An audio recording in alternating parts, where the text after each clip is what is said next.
Assalamualaikum warahmatullahi wabarakatuh. Nuwun Bapak Ibu sekolah ingkang kinurmatan tamu undangan, Bapak Ibu guru saha karyawan ingkang kula hormati, adik-adik kelas tuwin rencang-rencang ingkang kula tresnani.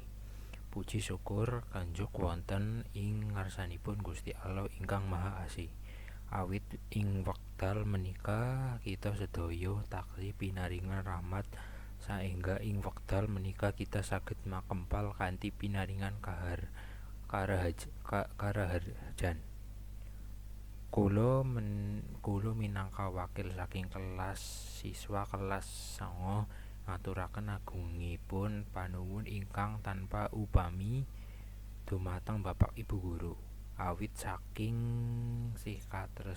katresnan anggenipun wulawentah dumateng kula sakanca saengga saged ngrampungaken kewajiban anggen kula sakanca ngangsu kawruh wonten ing pawitan menika.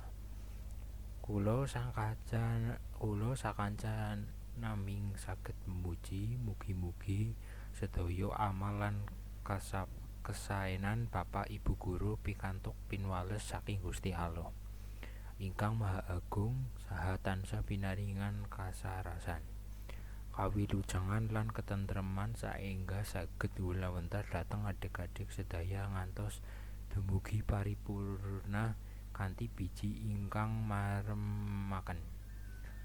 Boten kesupen kula sakanca ugi nyuwun pangapunten awit kula sakanca asring damel Bapak Ibu guru lan kuciwa awit saking atur saha solah bahwa kula sakanca ingkang boten merani penggali panjenengan sedaya. Dumateng Bapak lan Ibu guru lan adik-adik sedaya, sepisan malih kula ndonga mugi tansah pinaringan rahmat saha barokahing Gusti Allah. Amin.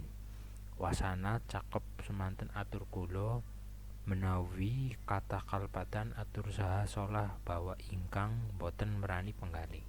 Kula nyuwun pangapunten. Wassalamualaikum warahmatullahi wabarakatuh.